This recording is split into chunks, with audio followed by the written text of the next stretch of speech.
First, I would like to congratulate you for being selected to this program. This is very competitive. We had over 400 expressions of interest, and you are among 104 have been selected.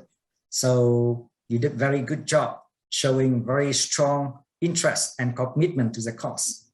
That's why you are selected.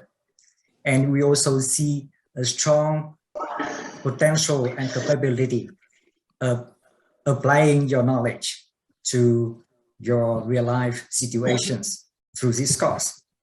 So thank you. With no further ado, I would like to introduce our special guest today before starting the lecture. Today, we are honored to have Professor Frank Yotso, Director of the Grand Challenge Program on Zero Carbon Energy for Asia Pacific here at the ANU, and also head of the Energy Institute of Climate Energy and Disaster Solutions. We are honored to have Ms. Sherpa Yevenpa, Director of the Southeast Asia Energy Transition Partnership, or ETP, and also our partner, including Ms. Tarek from MPES and other local partners from Indonesia, Philippines, and Vietnam. And very fortunately, today we have the presence of His Excellencies, Mr. Dr. Tak Ding Thi, the Vice Chair of Science, Technology, and Environment of Vietnam National Assembly. And that's equivalent to Deputy Minister level in Vietnamese government, for those who are not familiar with Vietnamese government. So thank you very much, all our special guests today. And now I would like to invite Professor Frank Yotso to deliver welcome remarks. So over to you, Professor Frank.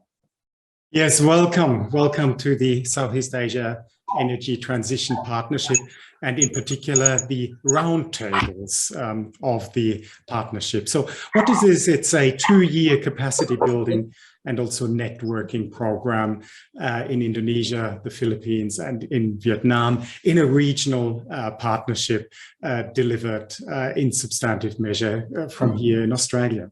So what we're kicking off today is a 20-week structured online training program comprising a number of professional forums and training sessions related to our region's energy transition. As my colleague Dr. Tang Do mentioned, we have around 100 participants enrolled. This is the group here today.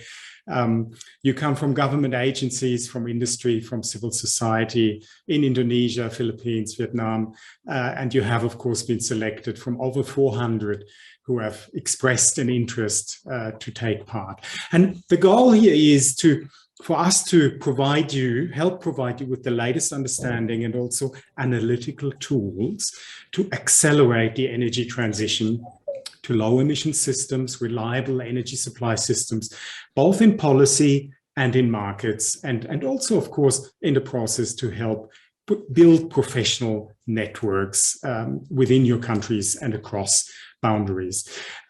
So yes, my name is Frank Yotso. I'm a professor here at the Australian National University, at the university's Public Policy School, and also I'm the head of energy at the university's Institute for Climate Energy and Disaster Solutions. This partnership and the roundtable component of the partnership is delivered by a consortium comprising the ANU and the Australian Mekong Partnership for Environmental Resources and Energy Systems, or AMPERS for short. Today we start the executive training component of this program with a session on Australia's experience with the energy transition in the global context. And as you will hear from my colleague, Professor Ken Baldwin, there are some very big changes underway in Australia's energy system, Australia's industrial system as well. And there are very important inferences that we can draw for many other countries as well. And over the coming weeks and months, you will be able to hear from and in fact discuss with a number of expert researchers who work at the cutting edge of energy research here at the Australian National University. We certainly look forward very much to the opportunity to engage with you and We hope for very lively exchange in this group. So please do take the opportunity to ask questions, share your experience and perspectives, both by way of speaking in the group, and also please do use the chat that is available here on the Zoom function. I'll close with a thank you, of course, to our project partners, including Ms. Sirpa Javanpar, who you will hear from in just a minute. She's the director of the Southeast Asia Energy Transition Partnership.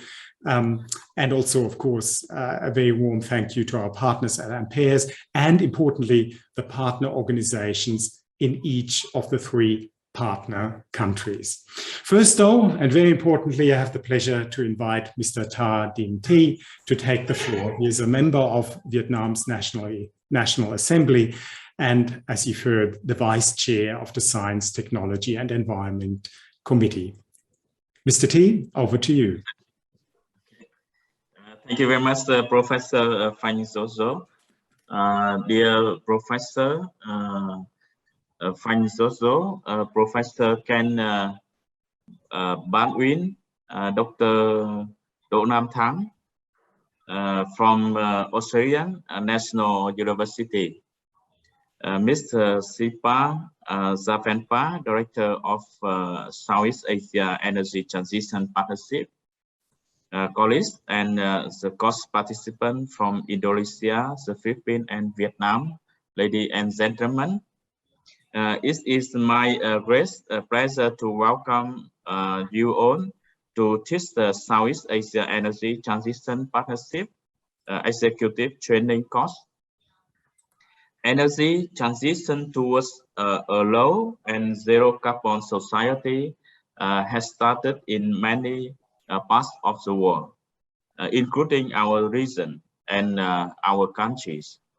It is an essential process to help us address many common issues such as climate change, energy shortage, and local pollution. Importantly, the transition towards clean and affordable energy system will enable us to achieve sustainable development goals. The post-pandemic recovery period is a great opportunity to accelerate this process. Ladies and gentlemen, I believe that this training course will provide you with rich information and knowledge about the energy transition. The course program looks very impressive to me. It is a comprehensive with update today's energy important topics. The Australian National University has a world-class expertise in energy and in the Asia Pacific region. It has a great number of dedicated and capable staff with strong track record in the delivery of knowledge and technology on renewable energy and the energy transition. I have met many ANU alumni who are capable of applying the acquired knowledge and skill to address streamline issues. I believe that you will be among them soon. I hope that through this course, you will also have to be able to expand and strengthen your network in energy and climate change. Getting to know the renowned experts from the ANU and learning from them and from other peer course participants are great opportunity for you to further your professional network. I also see this course as a good opportunity to strengthen our regional efforts, in particular in Vietnam, Indonesia, and the Philippines, in energy transition and addressing climate change. Our country, Vietnam, is going forward to implement our goal towards zero net carbon emission by 2050. I would like to thank ANU for this opportunity to see you today. I wish you all the best and support every success. Thank you very much. Thank you very much, Mr. Ta Ding Thi, for a very warm welcome and speeches. Thank you very much again. Now I'd like to invite Ms. Sopa Yapenpa, Director of Southeast Asia Energy Transition Partnership, to deliver her remarks. So over to you, Sopa. Good morning and thank you. Thank you, Tando, and good morning to all of you. I'd like to particularly thank the Australian University and all of you for coming into today's Energy Transition Roundtable session on renewable energy and the case of Australia. I'm particularly delighted to participate in the deep dive on the Australian experience, and I'm thankful for the words of His Excellency Mr. Tan Dinh Thi, Member of the Parliament and Vice Chairman of the Science, Technology and Environmental Committee of the Vietnam National Assembly, and particularly for his remarks on how the region has been always able to learn from the Australian experience and now today regarding climate and energy progress in terms of the energy transition.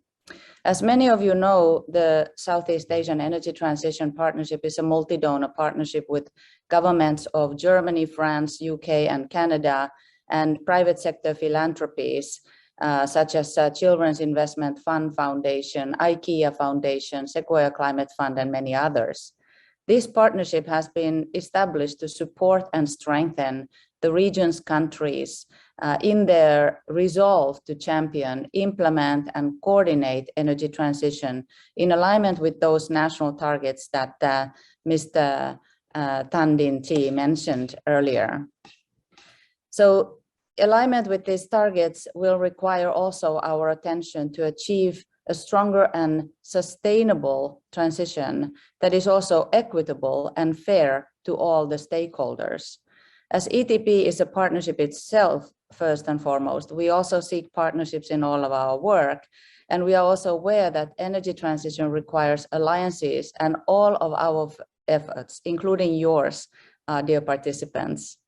In funding this Energy Transition Roundtable, ETP is implementing it in partnership with the CASE, which is the Clean, Affordable, Secure Energy Technical Assistance Program of the German government, and the Australian National University and peers.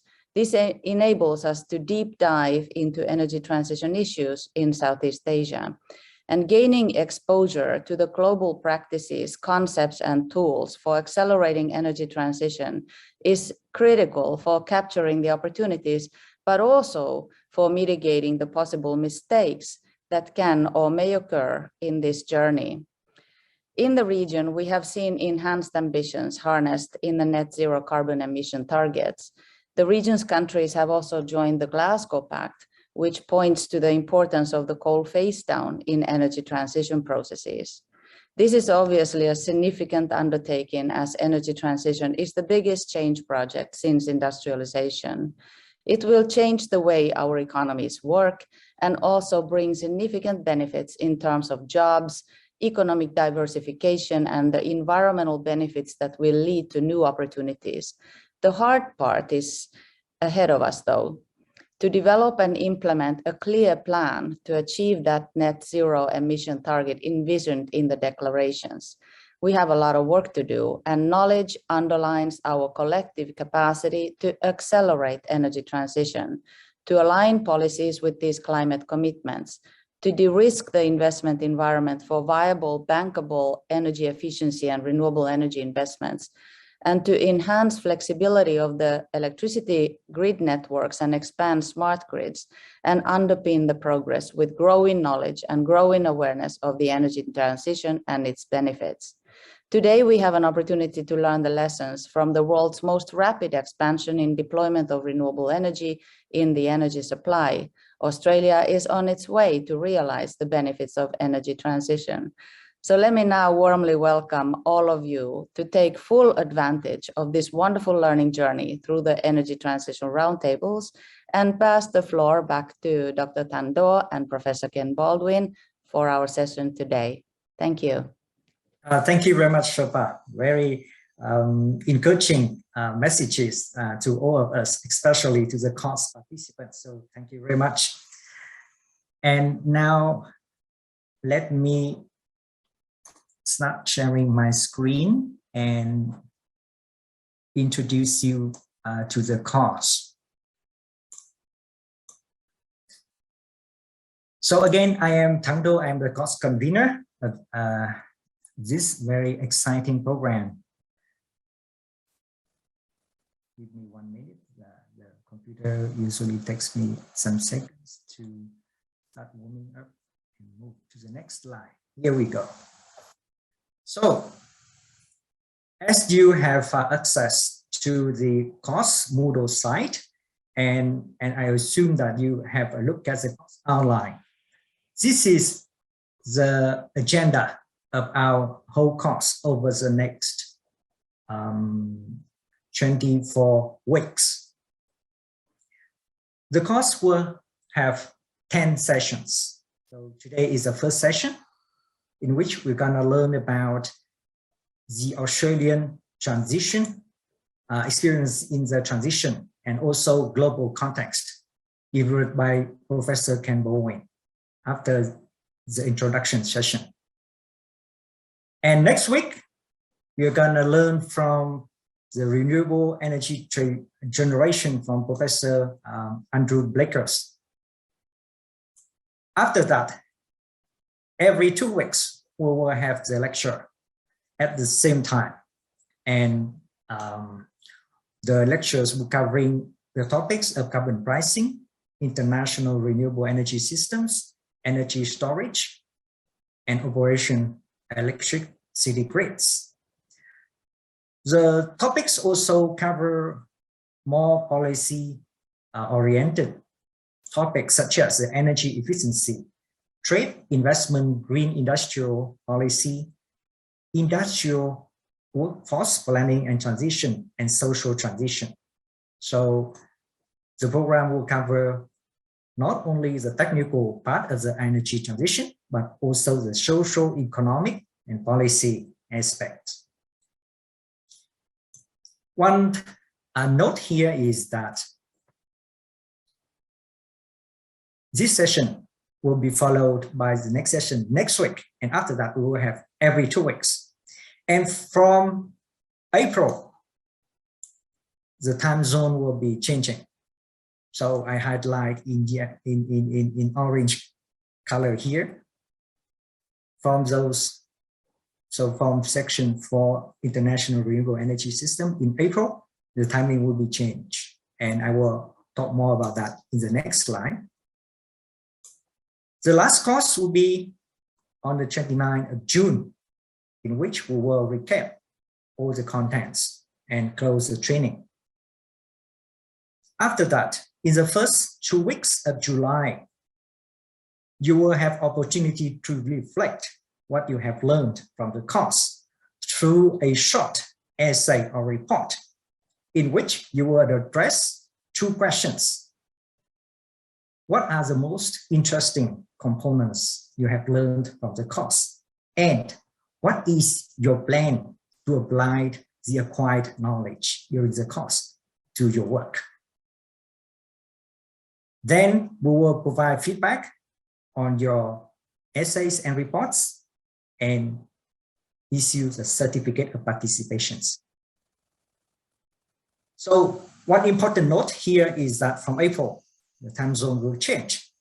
So the session times will be from 10 to 12 if you are in Bangkok, Jakarta, or Hanoi, and from 11 to 1 p.m.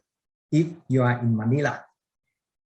And some of you may be in different time zones, so you will need to check your time zone accordingly for your according session time. So please be careful and plan accordingly. During the course, we would encourage you to study the learning materials before the lectures. We will upload the pre-reading on the course Moodle site and available in English as well as in Bahasa and Vietnamese. We encourage you to attend the lectures regularly because all the lectures will contain important and interesting information. Participate in the lecture activities, including asking questions to the chat box and also sharing the information, sharing your experience. And particularly the course have the forum on the website in which you can put your questions or share your experience. And our course facilitators will make sure that all the questions will be addressed and also lead to wider discussions. And from that, we also build the network. We encourage you to interact with the lecturers and other course participants, and especially think about how to apply what you're learning to your work. So if you could do these activities regularly and actively, I'm sure that you will make most out of the course. After the course, we will issue the certificate of participants to those who completed at least 80% attendance. We will check your attendance regularly to see and we would love to see your active 100% if possible attendance. Another condition is, as I mentioned earlier, your final essay or report of 800 to 1,000 words reflecting about the course and your learning. We also do the course evaluation at the end of the course and also interviews with some of you. So we will have a kind of information library for those who have not had opportunities like you to attend the course and make them as valuable as possible. And the next step, important one, is please stay tuned for the coming policy deep dives and other activities of the course. After this executive training course, we plan to have a series of other deep dive policy dialogues, and we will welcome you to attend. And also, one of the key selection criteria we will consider is your active participation during the course. So please stay active during the course, and that might lead to other opportunities. For example, attending the future activities by the ETP as well as ANU, MPES, and our partners. And possibly we will be able to invite you to have a field visit in Australia, visiting ANU campus sometime in the future, either in this program or in other programs that we are developing. So that's a future plan. And staying active, engaged in the course would be key determinant for your continuing participating in our future activities. Now I'd like to pause here and see whether you have any quick feedbacks. And I'd like to check whether Professor Ken Bowen is here. Not yet. Ken, whether you are here, please. Hi, Tung. Yes, I'm here, ready to go. Oh, great. Thanks. Thanks, Ken. Now, this is the last slide of my presentation. If you have any questions, the first contacts would be Ms. Tien Lê if you are from Vietnam, Mr. Ivan if you are from the Philippines, and Ms. Nisa if you are from Indonesia. So please contact the team here if you have any questions. They will be the first focal points to address your questions and any issue, any concerns you may have. And we have, of course, a team to support you and support the cause. So I think that that's for now, and I'm sure that you may have questions, but we can hold that until later. We have more opportunities, and now I would like to invite Professor Ken to deliver the first session, very interesting session. So Professor Ken, please, over to you. Thank you very much, Tung, and it's a pleasure to meet you all this afternoon. It is, as Tung indicates, the starting presentation in the series, and it's important, I think, as we enter the energy transition in our respective countries, to understand the lessons from the rest of the world in the global context, and particularly to also see what is happening in Australia, where we are experiencing the very rapid conversion of our energy systems to renewable energy as we speak. So that's why this session is called the Australian Experience in the Global Context. So I'd like to take you through that. Just to let you know, we will be pausing every now and then for questions. So if you have a question, then please use either the chat or the raise hand indicator in your bottom control panel, and we can do some question and answer regularly throughout the afternoon. So as I mentioned, we are all experiencing now a global transition in energy systems.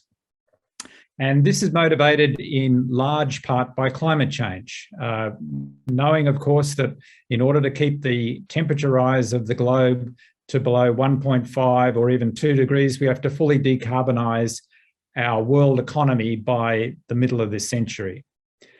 And so this, of course, is driving a large degree of the energy change that we are seeing in the world. But there are also other good reasons why we might want to change our energy systems.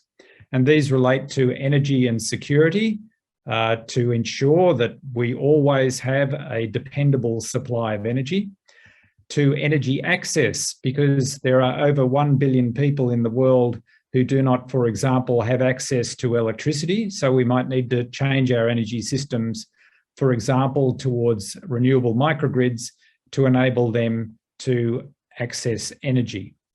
And then finally, energy underpins all aspects of the global economy. And having advanced and more reliable and cheaper forms of energy enables us to improve the productivity of our economies. So for all these reasons, we are motivated to look at changing our energy systems, but particularly because of climate change. And let me give you the bottom line at the very beginning of this presentation. So the take-home message is that there will be a massive transformation take place in the world's energy supply in the coming decades. And this will affect absolutely everything, and in particular, our energy and our energy security. So let's go back into history and just look at where the energy transition we're experiencing now sits in the scheme of things. And we go back to the Industrial Revolution in this graph, which you can see shows the amount of energy that the world has used in successive years since the Industrial Revolution and where that comes from.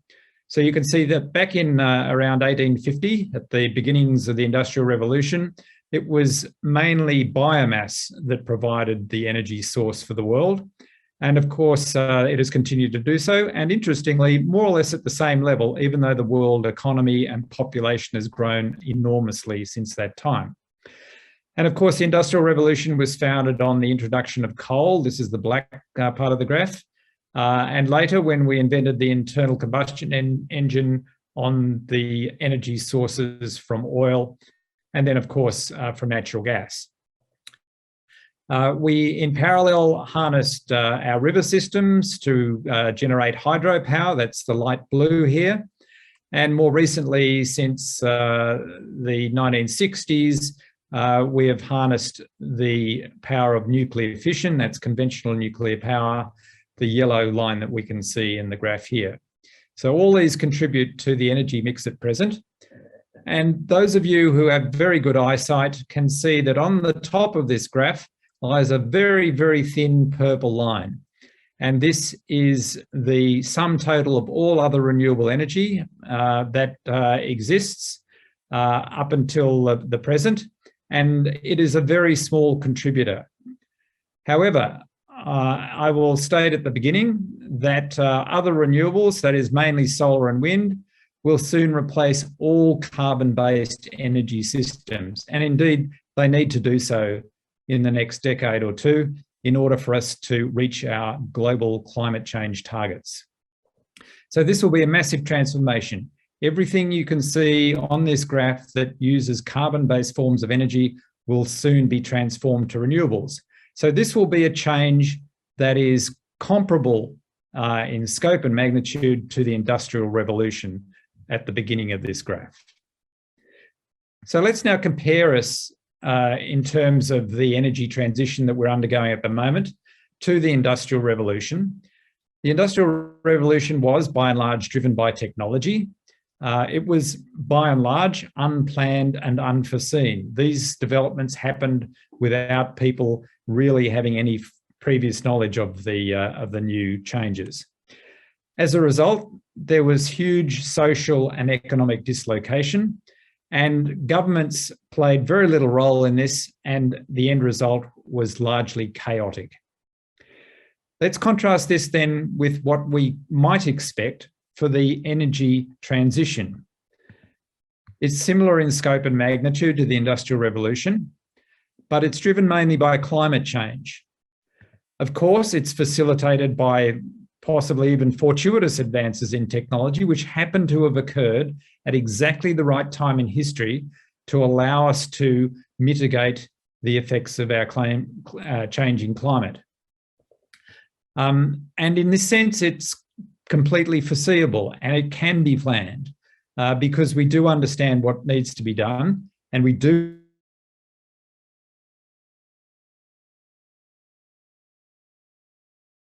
avoid social and economic dislocation in the energy transition. And for this reason, government has a key role in the planning process to make this happen in a smooth, efficient, and economically effective way. So the energy transition doesn't have to resemble the Industrial Revolution.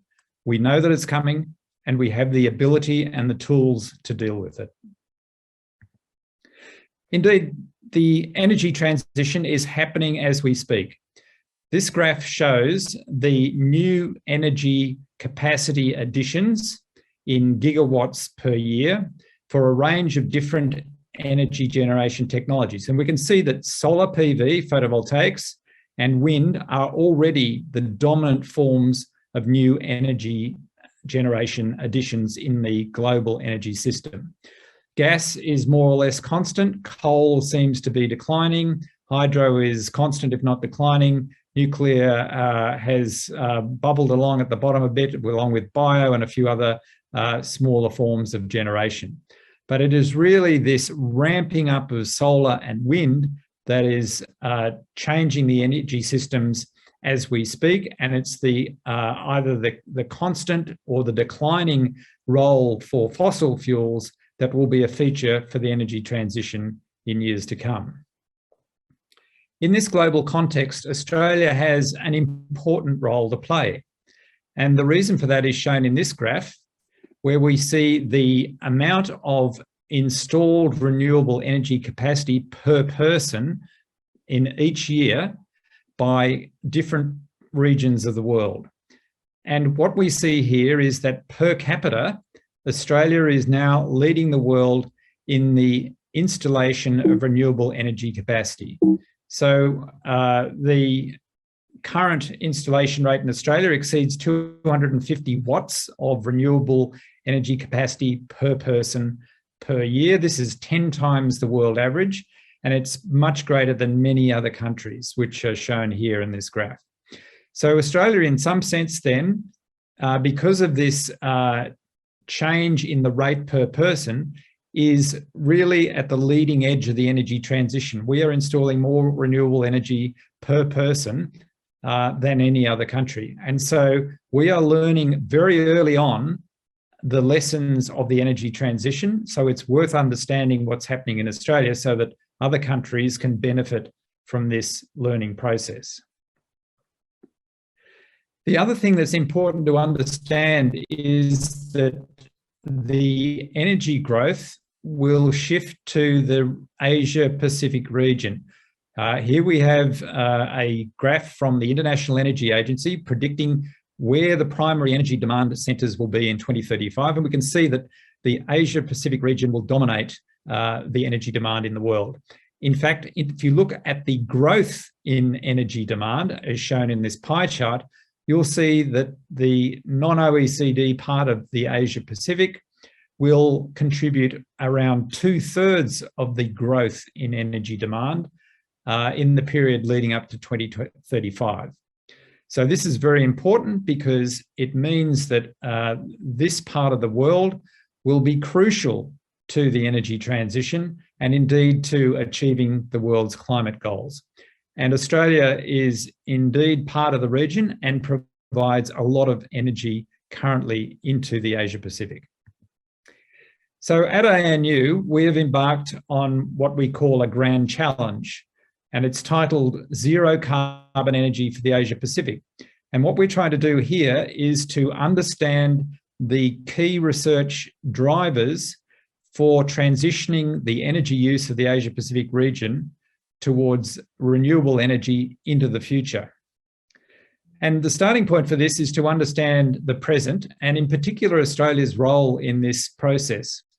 So here I've got a diagram which shows the major export commodities for Australia, which are in energy and in minerals. There's another major export commodity, which is education. We educate a lot of international students in this country, and its value is typically in the top 3 or 4 export earners in Australia each year. But what I show here are the important ones for energy. So we have, for example, thermal coal, which is exported to mainly the Asia Pacific region, and it contributes to emissions in the region as well, of course. More than 500 million tonnes of carbon dioxide equivalent each year, in fact. We also export liquid natural gas, LNG, which contributes more than 200 million tonnes of carbon dioxide equivalent each year by use in energy and industrial processes in the Asia Pacific. So those are the energy exports that contribute to Asia Pacific's emissions from Australia. We also export a lot of minerals, in particular iron ore and aluminium ore, and these contribute more than 1,000 million tonnes of CO2 when they're converted, often using metallurgical coal from Australia, into iron and steel, and similarly more than 200 million tonnes of CO2 when aluminium ores are converted into aluminium. As a result, 96% of these emissions occur from Australian exports in the Asia Pacific region, and indeed contribute to 8.6% of the Asia Pacic's total greenhouse gas emissions. So these are very important consequential emissions arising from Australia's exports to the region. And in fact, if we total all these up, this amounts to nearly 2,000 million tonnes of carbon dioxide equivalent per year in the Asia Pacific, which is 3.7 times Australia's own emissions. So we are a major contributor from Australia, if you like, to emissions in the Asia Pacific. Now, we all know that in order to reach our global climate targets by 2050, that we need to change this.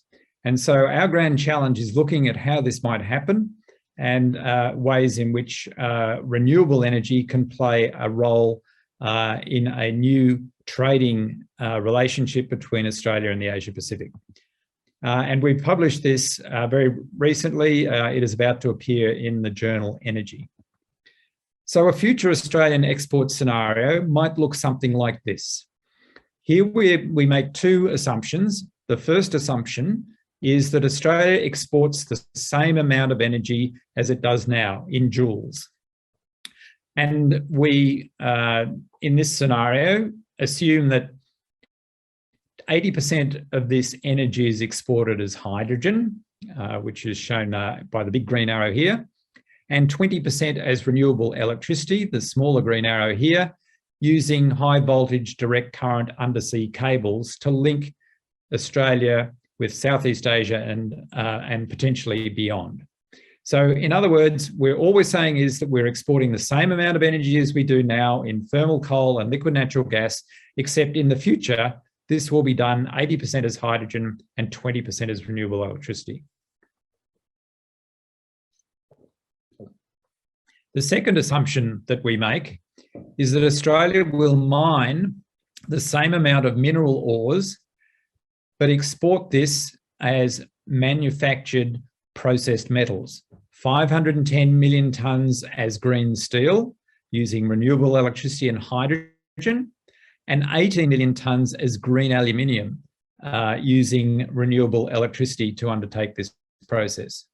And so what you see then over here are the future export scenarios where we simply export the same amount of energy from Australia as we do now and use the same amount of minerals as we do now, but export that as green metals. If we add up the total amount of renewable energy required to do this, what we find is that this amounts to 7,000 terawatt hours per year. This is a really big number. To put it into context, this is 27 times Australia's current electricity generation. And indeed, if you remember that Australia has to, first of all, turn its own domestic renewable energy into 100% electricity from renewable energy by the middle of the century anyway, plus it has to electrify the rest of its economy. That's another 200% renewable energy. If you add this to the 27 times for export, then you end up with a number which is effectively 3,000% renewables. Or in other words, we have to build an electricity system 30 times as big as it is now and run it all from renewable energy. Now, of course, these are really big numbers, and indeed it would take the land area shown in this blue square in order to do this with 50% solar and 50% wind. This, by the way, is roughly 2% of Australia's land area, or a bit more of the land area used, for example, to harvest forests for timber. So let's say only 10% of this is true. This still means that we have to double Australia's zero emissions electricity future domestically, which is, as we say, requiring 300% renewables. That would have to become 600% if only 10% of the exports that we talk about here of renewable energy and green metals are actually realised. So this is a huge shift and indeed one that we undertake research on across a whole range of topics in order to understand what is needed to achieve this. And again, it's only to satisfy current energy demands and current demands for mineral ores. Okay, so now we might have a question break. If you would like to ask a question, then please use the raise hand facility. And then when you've finished, use lower hand to remove it. And I'll look for questions now and stop sharing for a moment.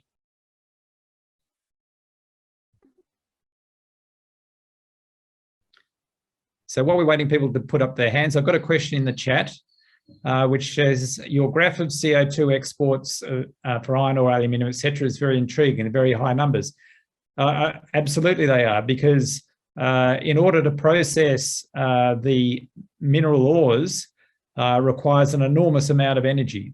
And currently this is being provided by fossil fuels, either through the metallurgical coal in blast furnaces for iron ore and steel, or through fossil fuel generation of electricity for aluminium smelting. So these are big numbers, but they are the true numbers. And so it is important to reduce these numbers in order to reach our global emissions objectives by the middle of the century. I see we have a question from Christian Tanto.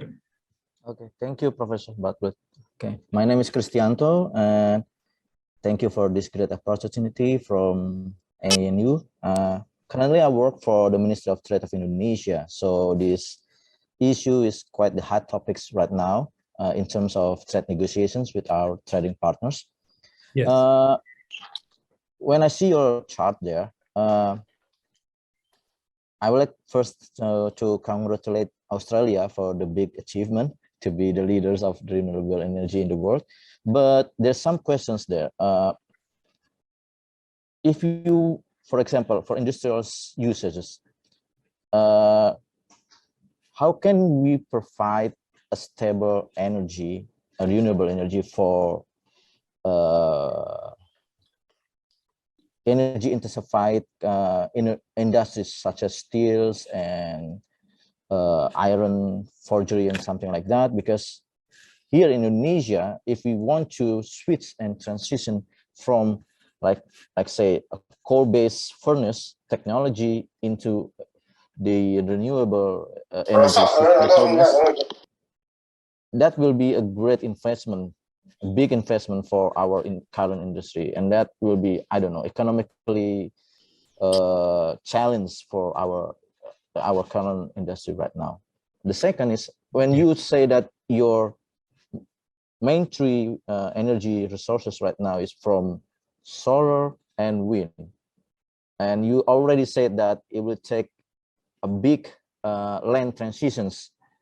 Perhaps you will consume more and transition from like, I don't know, a big land of that was used for agriculture, and then you switch it to like wind farm or solar farm like that. But then how you address the social problem? Because in Indonesia, agriculture is still our main and sensitive issues for our government. So if you transition that will be a big problem. So I agree with you, and indeed we've got a special session later in the course. Okay. I mean that's just my 2 cents. Yes, no, I think you're absolutely right. So we'll talk about that in one of the later sessions. But just briefly, in Australia, we have the benefit of the fact, well, I don't know if you think of it as a benefit, but most of our country is desert. It's land that's not used for agricultural production. And so there is great opportunity for siting solar and wind farms in these relatively underpopulated areas. Bearing in mind, though, that often these areas are owned by the Indigenous peoples of Australia. And so we have part of our project which looks at the Indigenous engagement opportunities for these communities to be co-investors, if you like, in these massive new renewable energy farms. So that's one thing that we're thinking of. But you're absolutely right. In countries where land is very highly utilised, these opportunities aren't so great. But Australia is in a good position to be an exporter of energy for exactly that reason.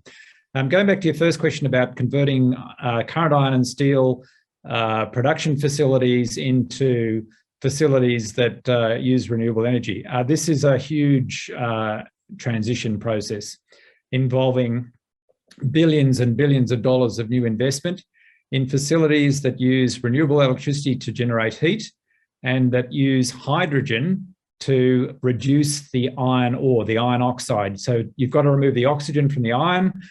Currently, carbon is used to do that, to create carbon dioxide, which is, of course, bad. It's emitted. But the processes that are now being studied that use hydrogen, of course, create water with the oxygen, and this is then an inert byproduct of the process. So these processes are being studied at the moment. They are being scaled up using pilot plants to full industrial facilities, and eventually we believe that these will replace all current blast furnace facilities for creating iron and steel. But this will be a huge investment, as you point out, a massive change for the industry. It won't happen right away. In fact, it will probably happen in the latter part of the period leading into the middle of the century when we decarbonise the rest of the economy. These might be the processes that get decarbonised last of all, potentially. So very good question. Thank you.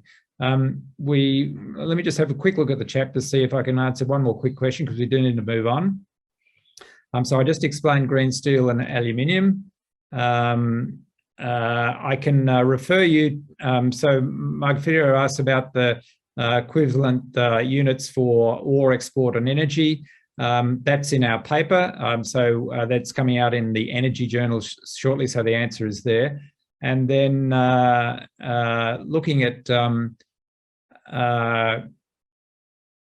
coal pricing, so what I'm talking about here is not saying that these renewable energy opportunities are needed to replace coal. They can be just laid straight over the top of what's happening now. You don't need to retire coal first and then build the renewable energy opportunities. You can start building the renewable energy opportunities right now and take the benefit of doing that, because as we all know, it's actually cheaper at the moment to build solar and wind than it is coal-fired power stations. So let's not think about this as replacing one thing with another. Let's just think about it as building right over the top of what exists at the moment and starting this transition process immediately. And demand, the fall in demand will dictate then what happens to current coal production. All right, so let's move on, and I'll reshare my screen. So let's now go to the next part of the presentation, which is looking at technology. Okay, so this is all about how will this transition happen from a technology standpoint.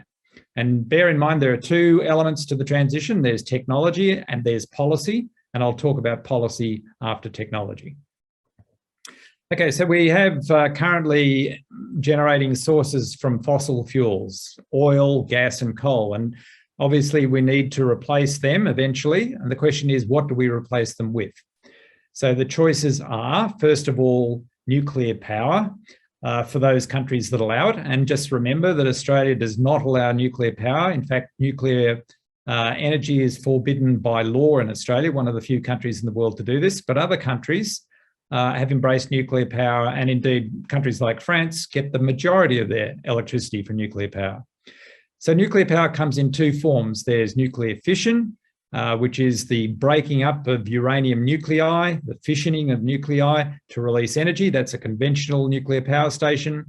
And then there's nuclear fusion, which is the joining together of lightweight nuclei of hydrogen isotopes. And this is the energy that powers the sun. Now, at the moment, there is no fusion power on Earth, but there is a massive investment from all the major economies in a fusion power reactor in France, which will harness the power inside the sun in a controlled environment here on Earth. And this has the big advantage that the fuel needed, which is isotopes of hydrogen, are readily available in the ocean, and there are no byproducts from nuclear waste. So that's some way off. It probably won't happen until the first demonstration, maybe in the 2030s, and it'll be middle of the century by the time the first commercial reactor might be developed anyway. So this is well beyond the time frame we need to address climate change. Okay, so the other forms of energy we can classify as global. So there's tidal energy from the movement of the Earth's tides caused by the gravitational attraction of the moon and the sun.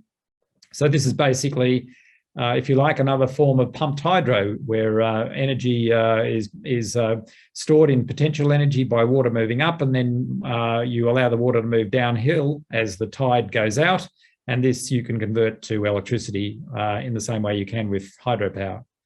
That's very expensive, and it by and large isn't commercial.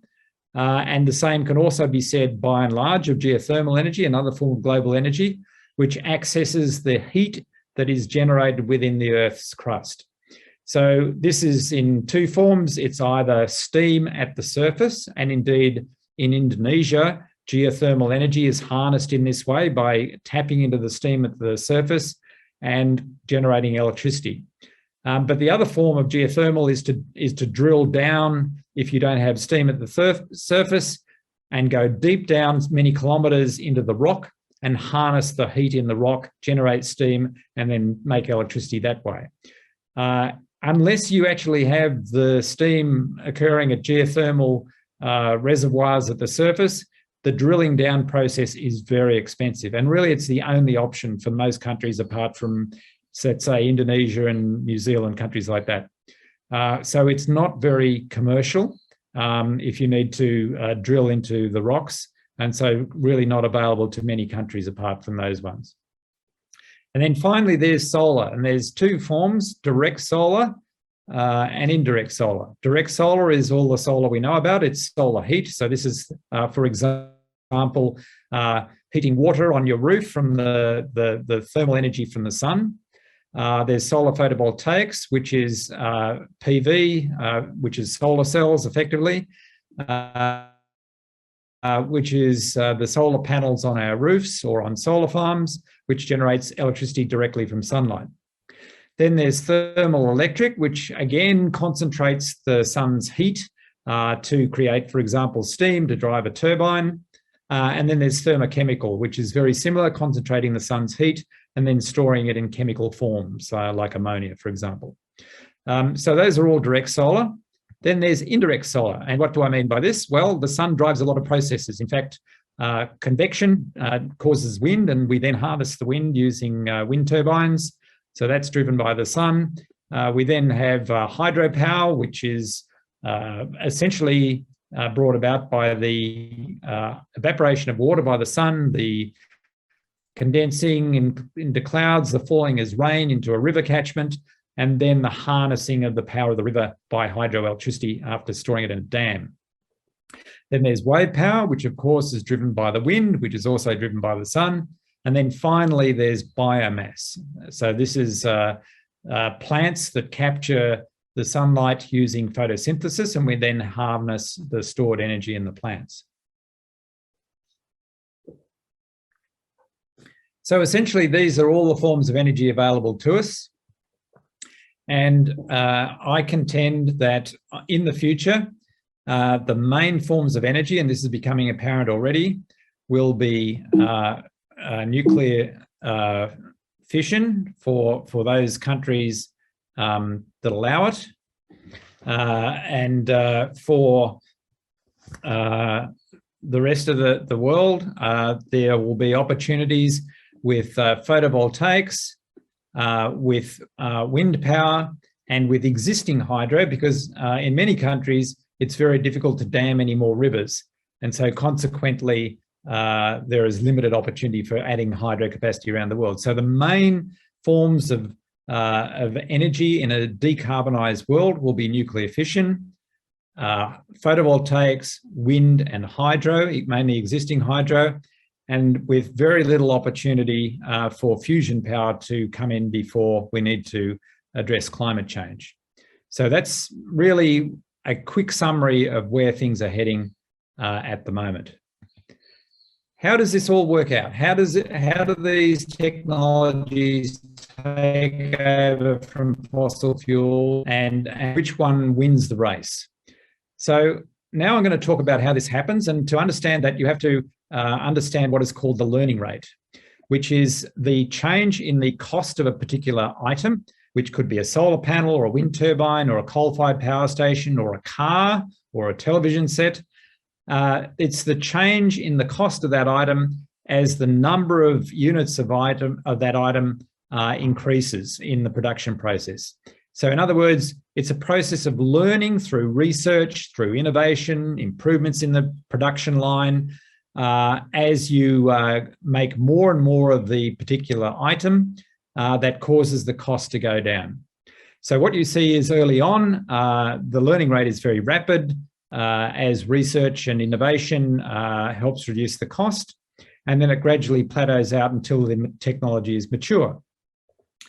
And then along comes a new technology which might compete with the old technology, and where these learning rates cross is the opportunity for the new technology to then take over from the old technology.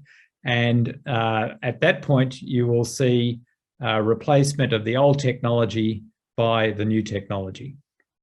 So that's what learning rates are all about.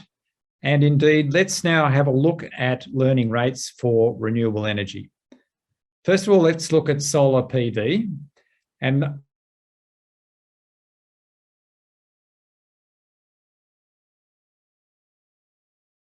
per watt of electricity produced from a particular solar panel. And you can see this is on a logarithmic scale, so going up by a factor of 10 in cost with each step. And again, on a logarithmic scale is the number of solar panels produced over time in terms of megawatts of capacity shipped. So what we see is that this learning rate for solar PV is really dramatic, and it follows pretty much a straight line for the last 50 years or so.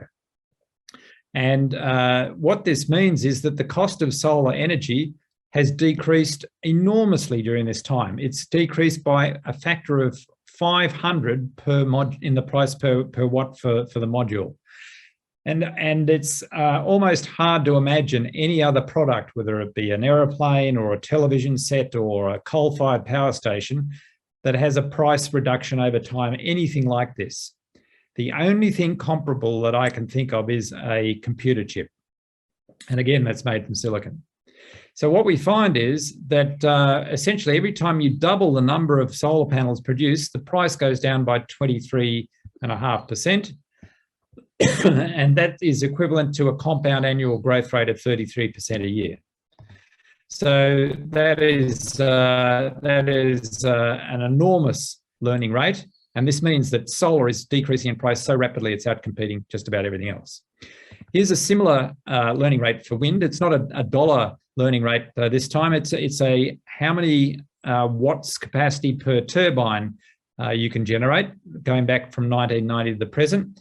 And as you can see, the learning rate here means that we've got 100 times the capacity now that we used to in 1990 in terms of the amount of power produced from a given turbine.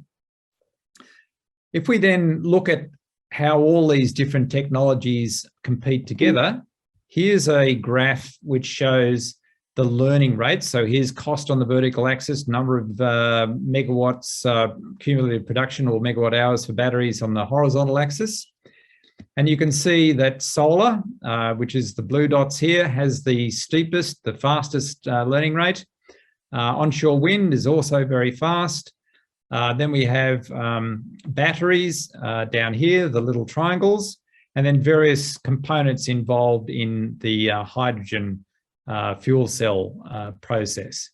And you can see all these learning rates are decreasing rapidly, and it's the most rapid ones that eventually will win the race. And of course, there are different capabilities that we're showing here, but by and large, these are competing with mature fossil fuel technologies for which the learning rate is completely flat.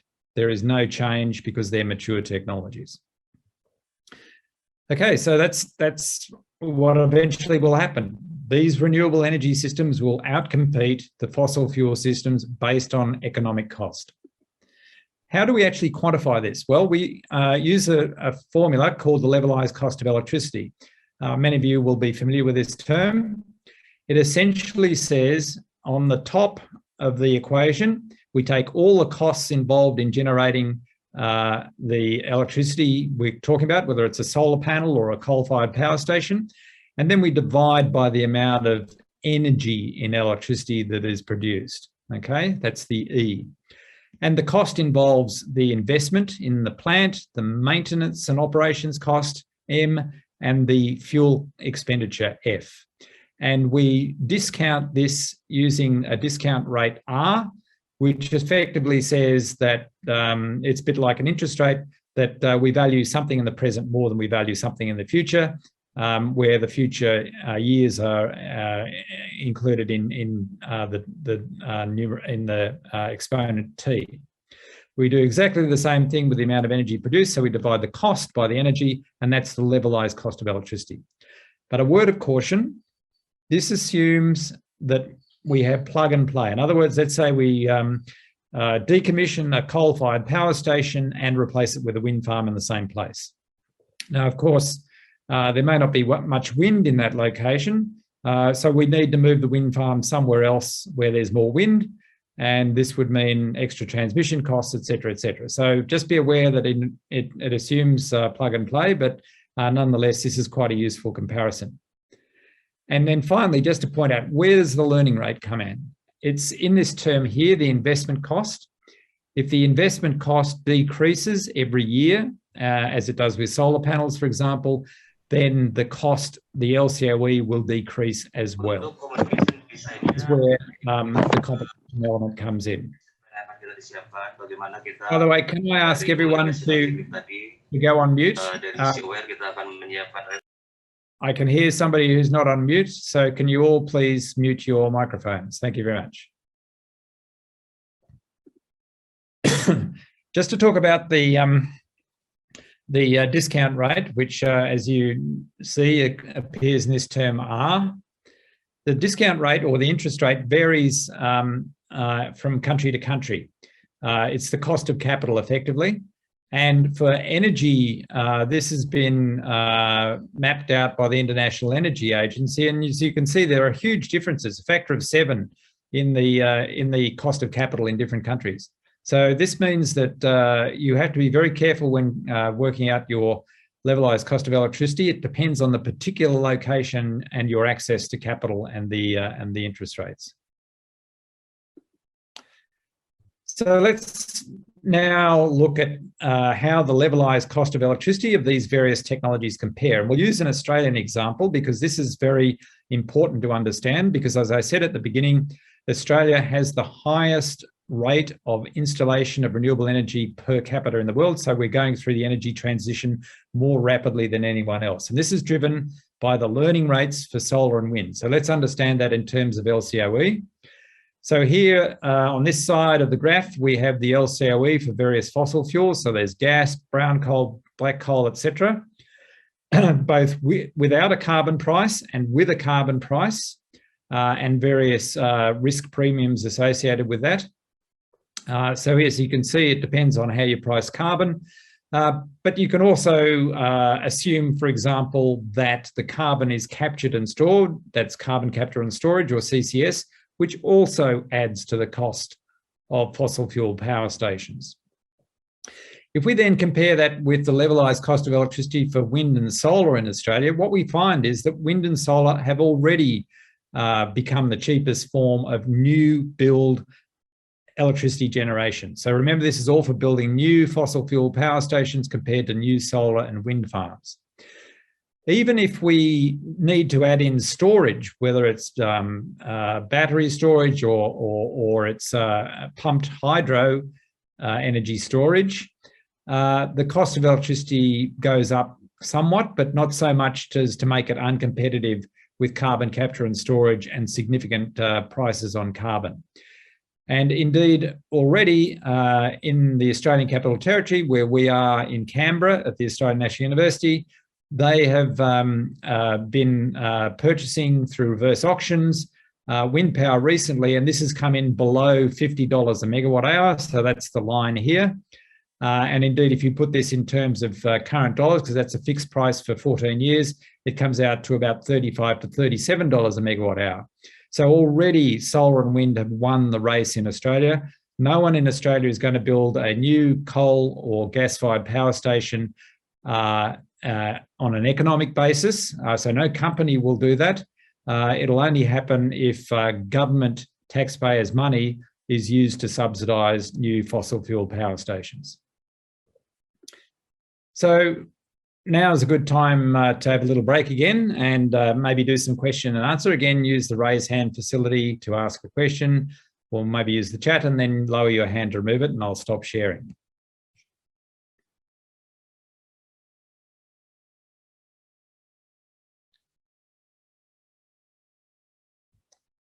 Okay, so I've got questions in the chat.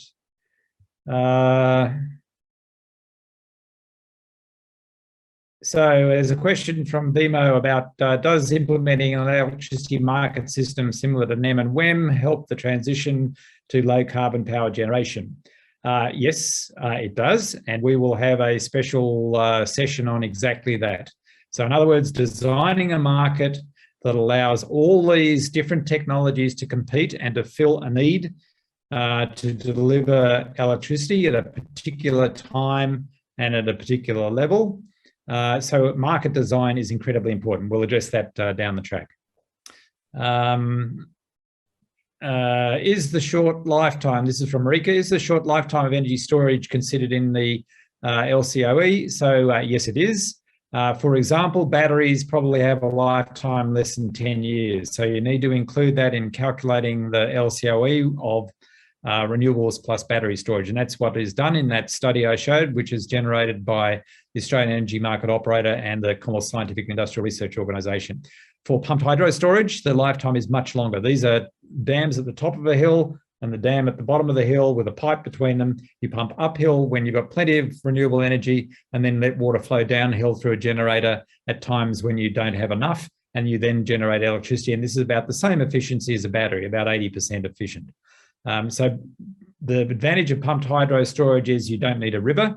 and you can store huge amounts of energy this way, whereas batteries can only store limited amounts of energy, but they can release it very quickly, which is excellent for frequency and voltage control. So yes, those are considered. A question on carbon capture and storage, and again, we'll discuss this more later in the course. How effective is carbon capture and storage in Australia for the total carbon reduction compared to its cost? At the moment, there are a number of different studies looking at the cost of carbon capture and storage. They come in at around 80 to 100 Australian dollars a kilo, or even higher in some, a tonne, 80 to 100 Australian dollars a tonne in some cases. And if you add that to the LCOE, that prices the LCOE way off the scale. A new coal-fired power station, for example, costs about $75 a megawatt hour LCOE. Add another 80 to 100 of that, and it's uncompetitive. So CCS in Australia is not a competitor for renewable energy. And then what are my views on converting coal plants to LNG as part of the energy transition? I'll address that in a few minutes. And can we include externalities costs into the LCOE? Absolutely we can. That's from Damar. We do it for fossil fuels through a carbon price. Carbon pricing is the best way to include externalities. Every economist agrees on that, even if not all governments do. If we had a carbon price on the generation of electricity, it would become absolutely economic to invest in renewables right now. It's already economic even if you don't do that, but it would become absolutely the case if that were part of the externality process in LCOEs. Thank you for your questions in the chat. I might have missed a few, but hopefully we can address them as we go on and save them for the end, maybe. So let's now share screen again and go on to the next item. So, which is policy. So I mentioned before, there are two elements to the energy transition. There's technology that we've just talked about, and then there's policy. So just to give you a little example of how important policy can be, let me show you the following graph. So in Australia, over time, from let's say 2008 up until 2016, the amount of electricity being consumed, in other words, demand for electricity in Australia, follows this black line, okay? And this decreases over that time, which is surprising, right? Because the population has grown and the economy has grown, so you would expect more electricity to be needed. But no, a number of things happened. So first of all, the type of economy that Australia has shifted more towards the services sector and away from the manufacturing sector. So away from industries that use a lot of electricity. So that's one element, but it's not the whole story. Another element is that the price of electricity has increased over this time, factor of 2 or so, which means that people are more careful about using electricity. So they turn the lights off and they save electricity in various ways. Thirdly, technology has advanced enormously during this time. So there is much more efficient technology for industry and consumers to use. So there is less energy needed in the system. And then finally, technology has driven the rise of rooftop solar. So people have put solar on their roofs and they don't need electricity from the grid. If you allow for the fact that we've got behind the meter generation of solar electricity, then the line shifts up to the red line here. So that the difference being the amount of solar people are putting on their roofs. And this is getting bigger and bigger and bigger as the cost of electricity goes up, but also as the price of putting solar on your roof goes down. So at the moment, it is economic in just about every state in Australia to put solar on your roof if you have a 4-year payback period. So let's see what happened here at this point to our emissions, which of course are going down because electricity generation is going down, but also we're introducing more solar, we're introducing more wind, you can see in the bottom graph. And so the amount of emissions is going down. But at this point here, suddenly in Australia, the emissions went up again in July 2014. And why was this? Well, in June 2012, Australia introduced a price on carbon. And in June 2014, July 2014, it removed the price on carbon. So the emissions from the electricity sector immediately went up. And you might argue, well, this is just a coincidence. But if you look at the energy generation sources down here, what you find is that brown coal, which is the most carbon intensive form of generation, was suddenly decreased when the carbon price came on at this point. And then when the carbon price was removed in Australia, it suddenly increased. And this was then later followed, when it plateaued out, by an increase in black coal production. So this is why emissions have gone up at this point in time, because of the removal of the carbon tax. Okay, so that's a direct effect of policy. Okay, and changing policy, having no carbon tax till now, then having a carbon price, and then having no carbon price, meant that there's been huge policy changes in a short space of time. And this is not good. It makes it uncertain for industry to invest. Okay, so in 2017, the chief scientist, Dr. Alan Finkel, was asked to review the national electricity market. And following this period of policy uncertainty, he argued in this review document, which was published in 2017, that consistent long-term measures are needed to address climate change and to provide industry certainty so they can invest. Okay, so this he argued in this review. And of course, already there had been issues with the carbon price, which had been introduced before this review. And it had been ruled out by the then government, which is a coalition government, a conservative government. The party room of the coalition government ruled out carbon pricing, and it was removed in July 2014. So that was no longer an option for the future electricity market. So the chief scientist proposed a new idea, which was to have only an emissions intensity scheme for the electricity sector. This was soon again ruled out by the government. Then he proposed a new clean energy target for the electricity sector. Again, this was ruled out as a policy option. And then finally he proposed something called the National Energy Guarantee, which meant that you had to guarantee at some point in time a certain amount of energy produced by renewables. And this again was ruled out by the coalition government. So all of this produced, again, more uncertainty in the policy settings. And so for a very long time in Australia, there has been very low investment in new energy systems. Investment in the energy system essentially was stalled during this period up until 2017 or so. And so that's why it is important to note that policy certainty matters enormously. Why is this?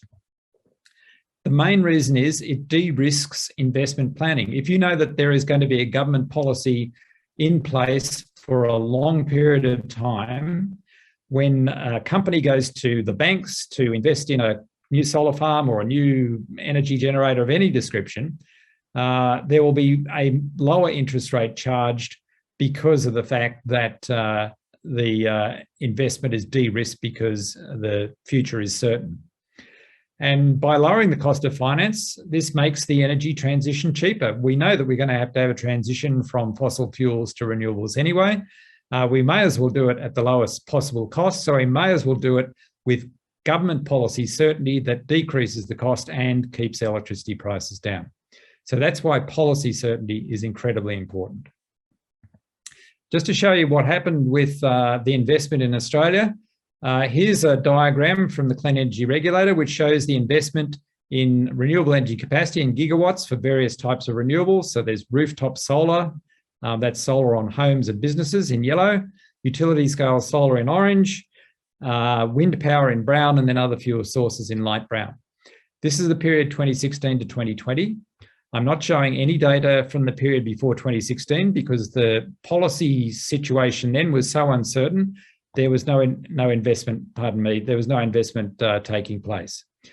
So really what happened then in 2016 and beyond? Effectively what happened was the sheer economics of renewable energy became so overpowering that even in a policy uncertain environment, it was more economic to invest in renewables than it was in anything else. And so this explains the growth in renewable investment in Australia over this time. In fact, the growth in this investment can be directly related to the learning rates, because the learning rates for solar and wind were so strong that the price came down so quickly that it was economic, even with high interest rates because of the policy uncertainty, to invest in new solar farms and wind farms. And if we break this down, then what we see is that in 2020, the renewable energy installation rate at utility scale was around 4 gigawatts per annum. Just remembering that a gigawatt is about the output of a coal-fired power station or another thermal power station at peak. And sure, we're talking peak powers here. So if you want to talk solar, you've got to divide by a factor of 4, let's say, and wind by a factor of 2. But nonetheless, this is the equivalent of replacing 4 coal-fired power stations at peak power, or let's say 1 or so at average power. And then in terms of the rooftop solar, which is driven by domestic households and small and large businesses putting solar on their roofs, this was an enormous 3 gigawatts per annum. And if you add these two together, that's a total of 7 gigawatts per annum. Even accounting for the intermittency of solar and wind, that's the equivalent of replacing 2 thermal power stations each and every year by the large and small scale solar and wind. So this is an enormous transition rate. 2 power stations a year is a very rapid change indeed. And how does this pan out? Well, we'll see in a minute. But first of all, I've got a question for you in the audience. And maybe we'll stop sharing and we'll just look at the screen for a moment. Everyone can see everybody else. So I'm going to do a quick poll of everybody. And you can use your virtual hand or your physical hand. So put your hand up if you have put solar on your own roof at home. Everybody put their hand up if you put solar on your roof at home. Let's see, we've got a few hands going up, a few physical hands, there's a few virtual hands. Yes, okay, but only a small fraction at the moment. So this is interesting. In Australia, currently, in any city in the country, if you are owning your own home, in other words, you don't rent or you're not in an apartment, but if you own your own house, it's absolutely worth your while putting solar on your roof, because the payback period is about 4 years or even 3 years if you happen to work from home. So that makes it very economic.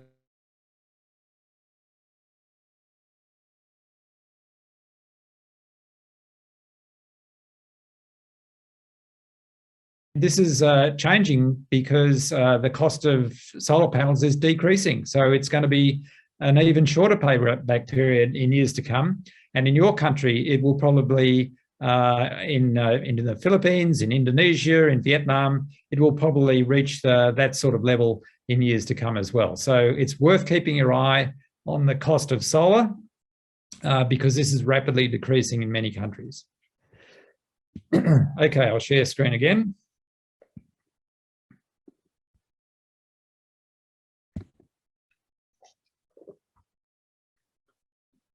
Right, so let's now look at what happens then if we've got installation rates of this magnitude. Here's a very simple model. It doesn't predict the future, it's just a model that says effectively that in Australia, electricity demand remains the same as it does at the present. We've seen in the previous graph it's gone down slightly, but let's just say it stays the same. And let's assume that renewable energy, solar and wind, continues to be installed at the same rate as it was in the previous diagram. That's the green line. And of course, this means that fossil fuels have to retire at an equivalent rate. What we see then is that by around 2024 or so, fossil fuels will have declined to the point where they're less than half the electricity system. And this is only a few years away. We're in 2022 now, this is only a few years away. And of course, you know, this may not happen because, you know, demand may change. And indeed, we might expect that demand will go up. And why is that? Okay, let's think about why demand is going to increase.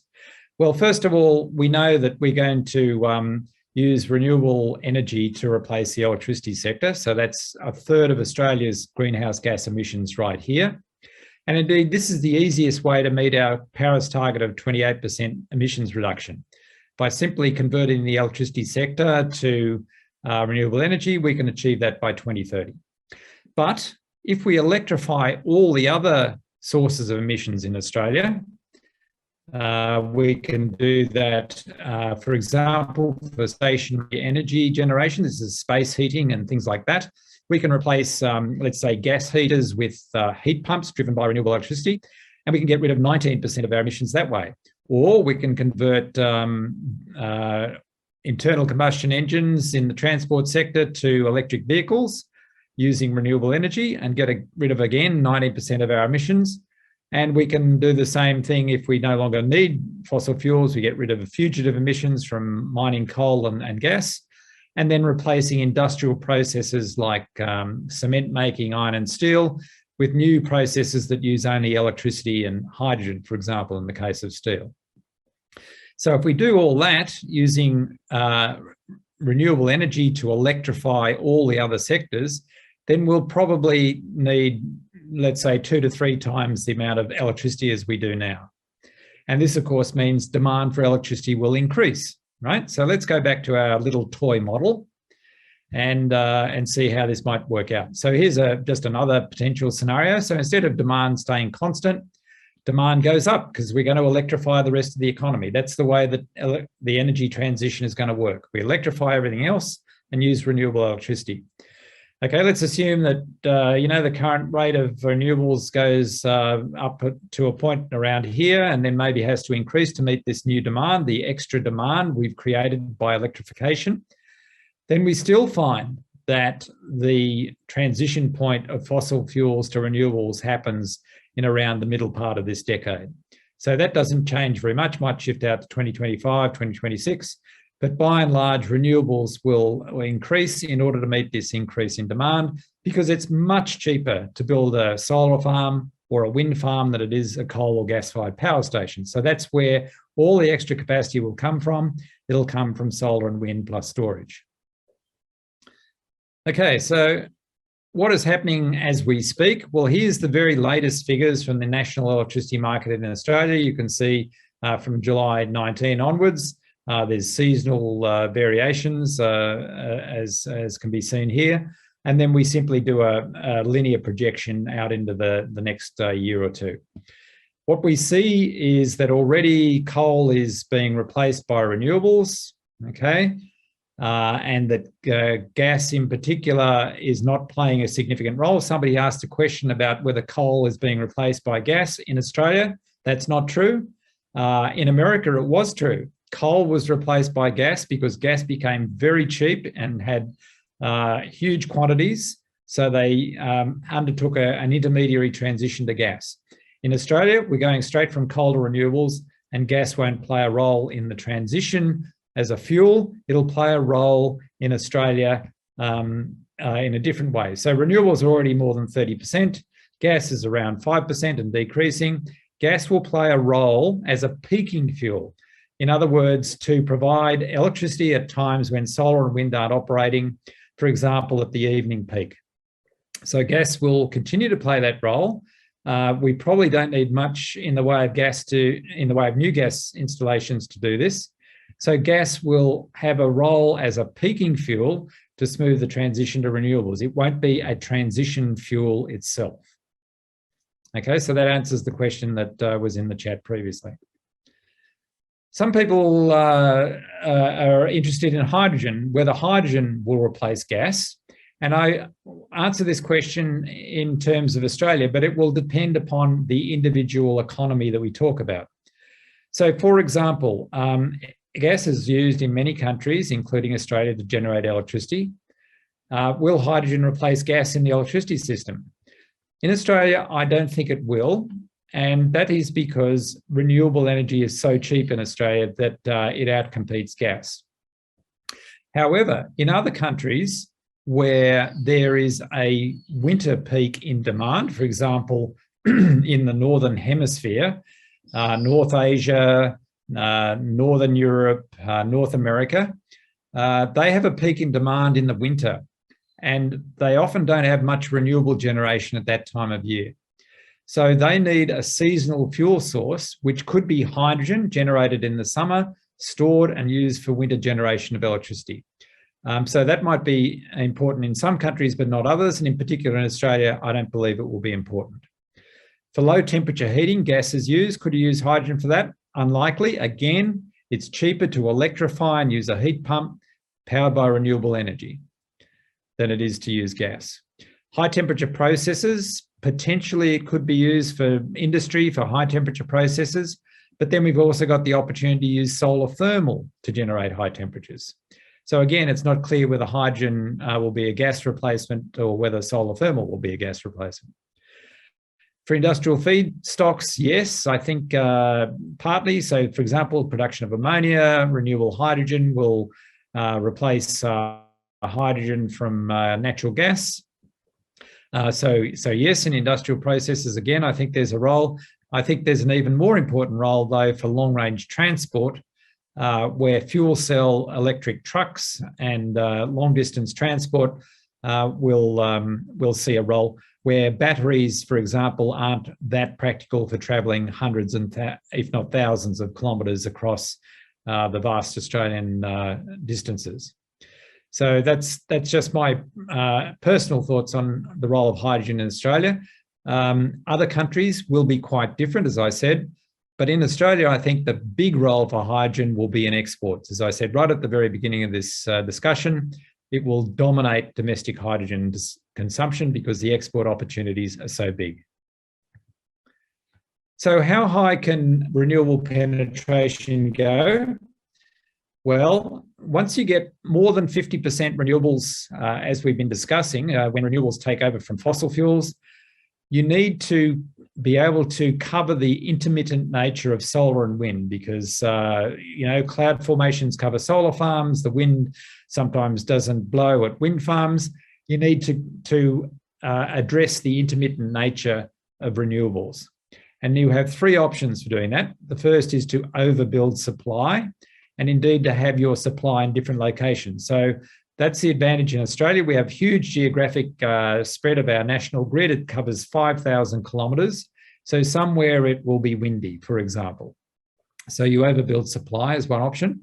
The second is to build additional storage capability. So again, this is mainly through pumped hydro, which can store enormous amounts of energy. And you might have heard of the project called Snowy 2.0. This is the big Snowy hydroelectric scheme being expanded to store electricity by pumping water uphill in the Snowy Mountain scheme in Australia. Or you could build batteries around the country to do at least local small-scale storage. And then finally, you need to build additional network infrastructure because you need to access renewable electricity wherever it is most effectively generated. And this is often not where the demand centres are in the cities. It's often in the countryside or in windy regions at the coast or on the hills. So you need to build additional network infrastructure.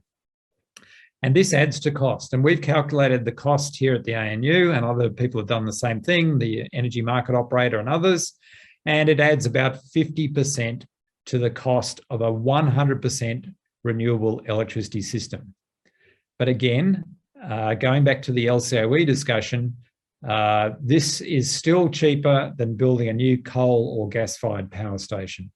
And it's certainly cheaper if you include a carbon price or carbon capture and storage in the LCOE for fossil fuels. The next question is, will this provide the same level of reliability of supply? And I would argue that yes, it can, and perhaps even better, and we'll come to that in a minute.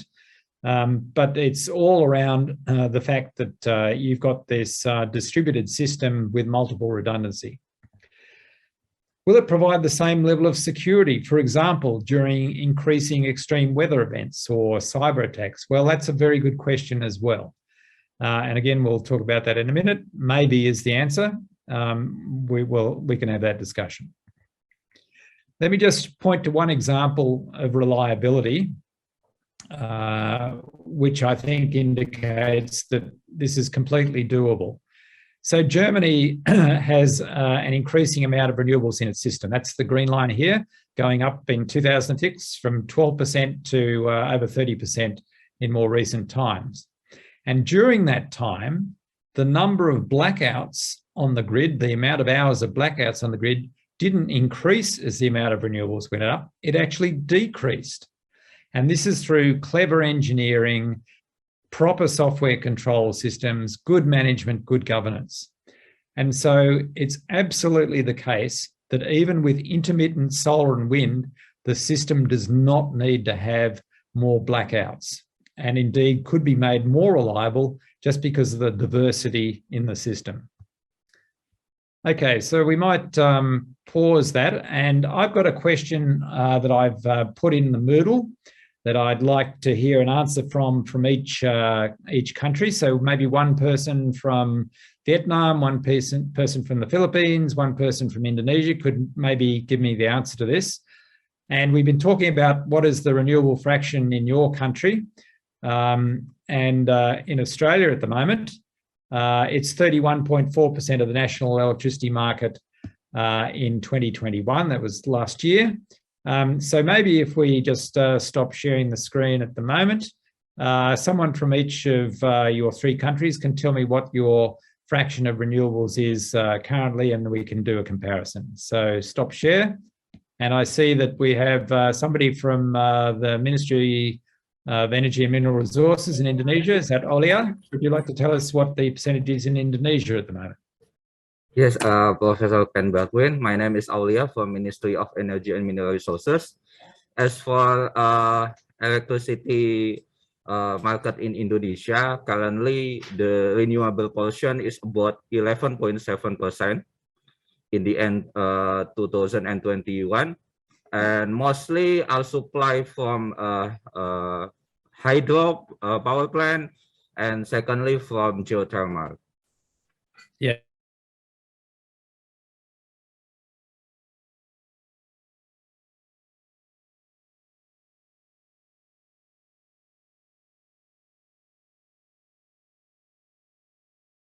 Somebody from the Philippines or Vietnam who can tell us what the percentage is there?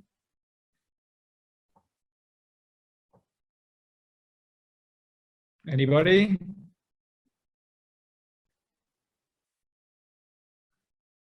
If not, maybe somebody can look it up during the next few minutes and put it in the chat, and we can compare it at the end. I suspect that Vietnam is changing very rapidly because of your massive feed-in tariff changes recently. So you've got a lot of installations happening in the last few years that are just about to come online and contribute. Zil Mạnh, would you like to join in and explain a little bit more about the rate of electricity in Vietnam, please? Yeah, sure. Thanks, Dr. Thắng and Professor Ken. So basically, for now, the renewable energy, which is the solar and wind, and of course rooftop solar, we have 27% of total installed capacity, in compared to 78 gigawatt of the system, so accounting for 10% of produced energy. So it only includes the solar and wind and biomass. But when you add the hydropower, with large scale and small scale, it can up to 40%. So basically, we count only solar and wind and biomass as the renewable energy. So thanks. Okay. Yeah, so that's quite significant. Yes, and I thought that might be the case given the huge investment recently with the feed-in tariffs. Okay, that's interesting. So I've seen a number of people contributing in the chat. If somebody from the Philippines can let us know in the chat. Here we go. So Isabella says that renewable energy is about 30%, but somebody from DOE might have a more accurate figure. All right.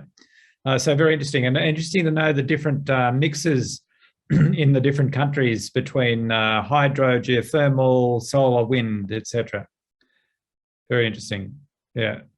Okay, so let's go back. I'll share my screen again and we'll just finish off the rest of the presentation.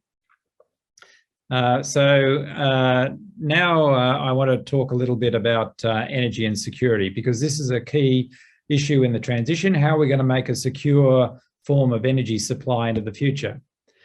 And let me show you another example from Australia of how we look at this. So this is the Australian Energy Market Operator, AEMO. They do a study of the resilience of the National Electricity Market, or the NEM. And they've done this for different years, 2018-19 in the left, 2028-29 in the middle, and 2038-39 on the right. And this model simply assumes that we transition from fossil fuels to renewables during this time, and we don't do much else. We just change the power source. And then look at how reliable the system is going to be if we have those assumptions. Remembering that we've got the world's longest interconnected system in the world, over 5,000 kilometers, and it's very long and very thin, okay? So it just goes around the coast.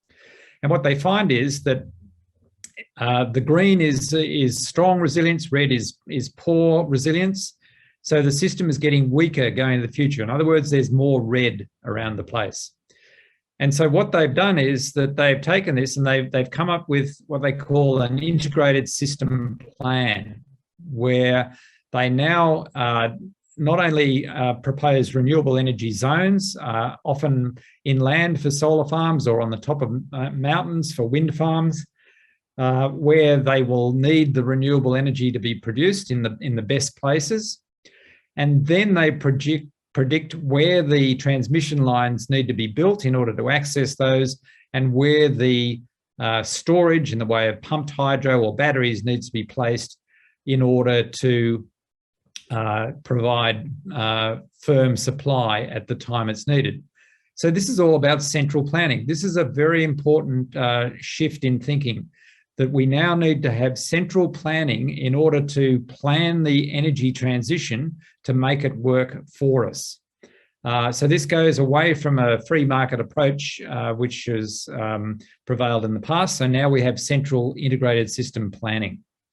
So this is renewable energy zones, as I said, connection using high voltage direct current transmission lines between major demand centers and the generators, and then the backing up using storage, and also frequency and voltage control, particularly from batteries, which provide excellent capability in that area. So what will this look like in the future? This will look much more like the Internet of Energy. In other words, there will be millions of generators, there'll be millions of storage centers. People will have batteries in their homes, they'll have batteries in their cars, there'll be batteries in the neighborhood, batteries in the city. There'll be pumped hydro up and down the country, and there'll be demand response with millions of participants. Each household will be able to turn off its air conditioning if it's paid money to do so at peak demand times. Or a major industrial user will turn off their, I don't know, freezer for an hour in order to save money and be given a bonus for their demand response. Then the scale of this will vary enormously as well. So from kilowatts in rooftop solar to gigawatts in major solar and wind farms, kilowatt hours to terawatt hours in terms of the amount of storage, whether it's household batteries or major hydro schemes, pumped hydro. And also very much like the internet, the future electricity system will have much greater interconnectivity between these millions of different nodes. So it will resemble, if you like, the Internet of Energy in all these ways. What does this mean for the robustness or the resilience of the system? So this is all, you know, the thinking around resilience and planning. Well, I think the good news is that there will be more robustness because you've got greater multiplicity of nodes. There's greater redundancy. There's a greater multiplicity of transmission pathways. Again, greater redundancy in how you move the electricity around. And the system will no longer be vulnerable to the removal of a single major thermal power station, which is a big risk. Recently in Queensland, there was a fire in a major 2 gigawatt thermal power station that immediately took it offline. and there were huge blackouts resulting from this. If you have a distributed Internet of Energy type system with lots of different generators spread all over the place, you're much less likely to get one big catastrophic event happening. So this will again provide robustness. However, there's more likely to be vulnerability from cyber attacks because every entry point that you add to the system becomes an attack point. So for example, the fridge in your house, which is being turned on and off by your home computer because the electricity provider is asking you to do demand response to reduce your usage and pay you money at peak times. Your fridge could be the entry point for a hacker to get in and take down the electricity system. And if you think this is a bit fanciful, we all know what's happening in Ukraine at the moment. It's not only under military attack, it's under cyber attack. But a number of years ago, its entire electricity system was taken down by a foreign agent who hacked into the electricity control systems and essentially prevented it from operating. So this has already happened in other countries around the world. So there's potential for more vulnerability because in an Internet of Energy system, there's more attack points. But I would also argue that it's probably more resilient because if you had an attack point in a major thermal power station and took the thermal power station out, that would have a more dramatic effect than maybe removing a small solar farm or a small battery storage facility. So let's look at this entire question of energy security from the perspective of energy sources within countries, indigenous energy sources. And what we see is that there will be a trend to national self-sufficiency. Every country will have solar and wind to contribute. There will be domestic gas in some countries, coal seam gas, shale gas, tight gas. There will be domestic liquid fuels, again, from unconventional production of shale oil, biofuel, synthetic fuels. And through the electrification of things like transport and domestic systems and industry, the ability to rely on these domestic sources will improve. And in countries which embrace nuclear power, because of the small volume of uranium needed to fuel the power stations, this is less of a security risk.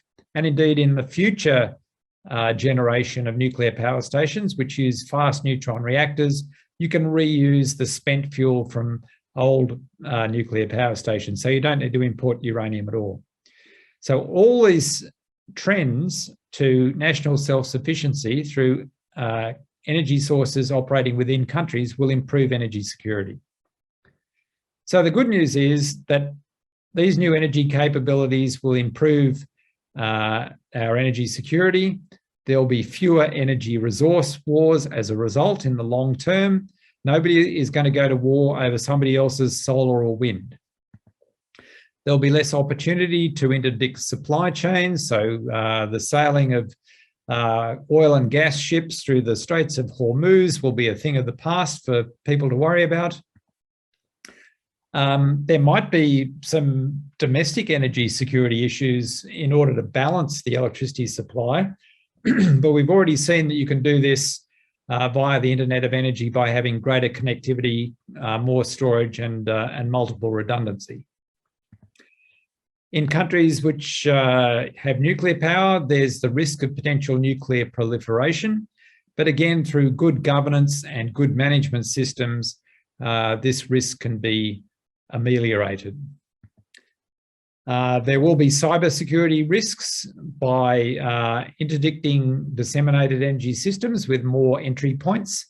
But as I pointed out, it's perhaps just as robust to have an Internet of Energy as it is to have a centralized system with large thermal generators being at risk of cyber interdiction. And finally, just the general resilience of the Internet of Energy in our planning going forward, as we've seen in Germany and other places, will make the future energy system more robust, so energy security will improve. Okay, so we're near the end.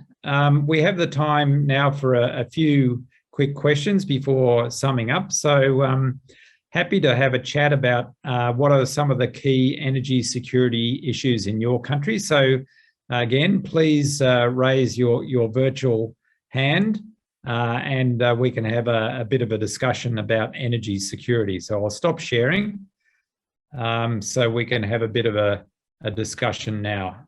If people would like to share some of their concerns with energy security in their country.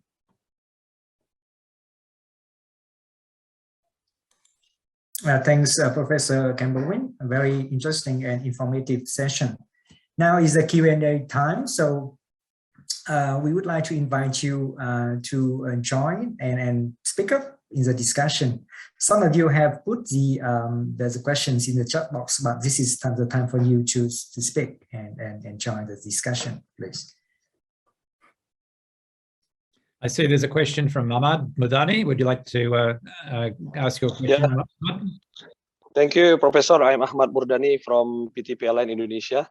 So according to the discussion today, like you said before about the energy security itself in Indonesia, especially in Jawa Bali Power System, we experienced like about almost 2 years ago, what we call like crisis of the coal itself. Yeah, we are on our way to net zero carbon emissions to 2060, but currently we still rely on the what we call coal power plants, because almost 70% of energy mix in Indonesia, especially in Jawa Bali Power Systems, supplied by the coal power plant. So at that time, we are experiencing the coal supply crisis, since the what we call global price of the coal itself spikes very high, or more than 100 USD, while in our domestic price it's kept by policy that the maximum price of domestic market obligation is only 70 USD. At that time, that the supplier it's tend to export the coal itself rather than to fulfill the domestic needs at that time. So I think it's what they call it makes sense, yeah, for the business player. But what I'm going to ask about the Australia, I'm seeing that Australia and Indonesia has the same what they call electricity background, and because Australia formerly most of the energy mix are supplied by the coal power plant, especially like nights and also coal itself.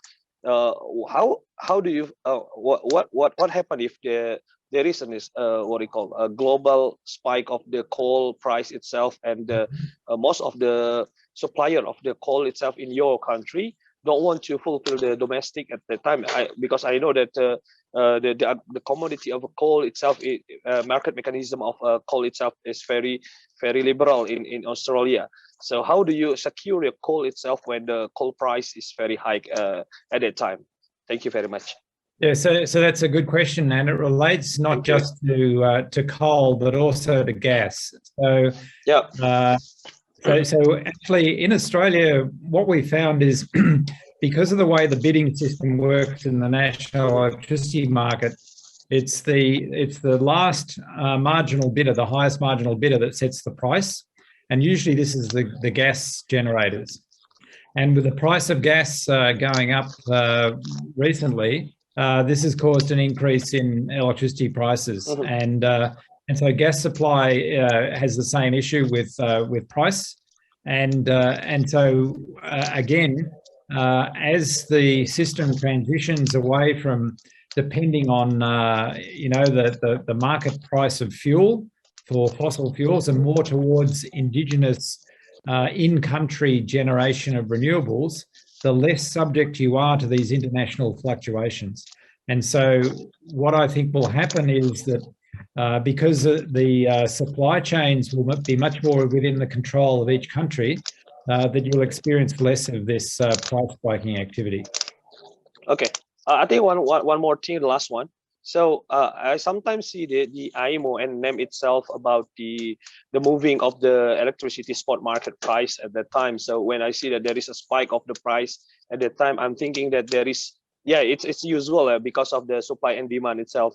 So when the supply of the generation at that time is very rare, and then the price goes up, And then at that time, what is any what do you call market securities that implies to your system to secure that the price is not overly, I mean, goes very high like that. So it's in the state of very still affordable for the what do you call the electricity buyer like that.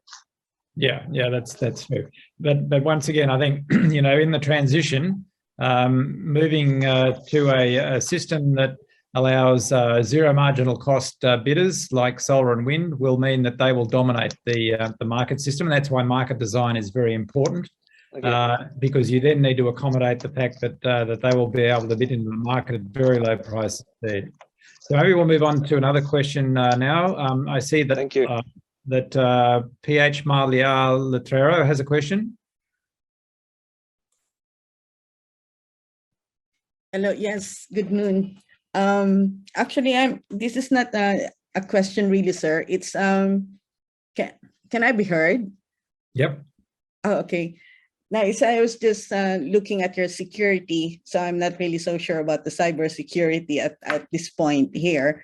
But in terms of my region in the Philippines is situated at the end of the grid, and so we are very vulnerable in a lot of ways, especially with the transmission lines. So now we are facing actually congested in transmission lines because there was an incident that happened where the submarine cable was destroyed in Amlan.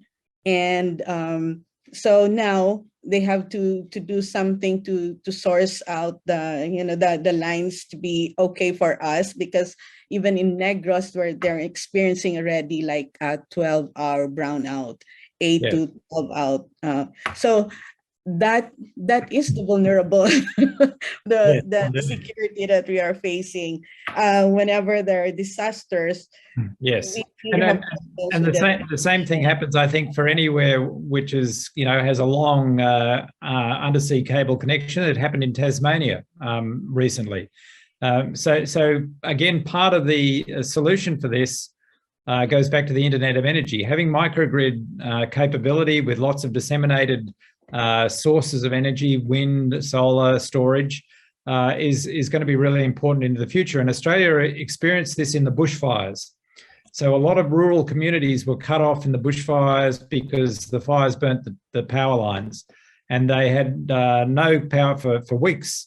And so moving to microgrids with local generation makes enormous sense for these remote areas. And indeed, the power companies don't want to keep servicing the power lines, so they want microgrids to happen as well. So I think that's part of the future energy mix in many ways. Other questions, people that want to put their hand up? I can see there's some in the chat. Xuan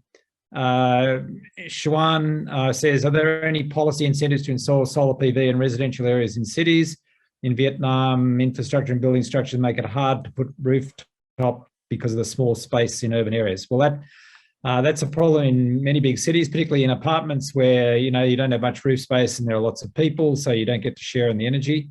Yes, so there have in the past been lots of incentives in Australia. There have been feed-in tariff incentives, there have been installation incentives, but by and large, those have been diminished. There is still the renewable energy target, which has now been met. So that provided an incentive in Australia, but now by and large, no incentives are needed. People are just putting rooftop solar on because it makes enormous economic sense to do so without an incentive. For example, to put a 7,000 watt, 7 kilowatt system on your roof now costs about $3,500 if you get a really cheap discount from your supplier. That's 50 cents per watt. That was unheard of. I put solar on my roof, I don't know, 7 years ago, and it cost me $2.50 a watt. So it's 5 times cheaper now. So this change is happening very rapidly. So incentives are no longer needed. The price is so cheap anyway. Any other questions that we can? I've dealt with a question about what role does gas play, asked by Hung Nguyen. Ahmad. Thank you, Ken. I think that we have time for one more question. So please address that one as the last for this session. Of course, we will have time for discussion in the discussion forum later. Thank you. Exactly. Yeah. So let me address the question from Ahmad Custriantono, who says, looking into Europe, Australia, Japan, and China, the main contributor to renewable energy are wind and solar, while in Indonesia, there are only 2 wind farms that are operating. So as I mentioned in the presentation, wind and solar basically are the front runners in renewable energy generation in just about every country. Wind in Indonesia is not as good as in some countries. If you look at wind maps of Indonesia, it lies in the part of the world called the doldrums, which means that there's not much wind during large time parts of the year. But there are trade winds at some times of year. There is a company that I know in Canberra who have mapped Indonesia's wind prospects. And in some places up on high ridge tops, there is still very good wind energy possibilities. So these, I guess, have yet to be exploited.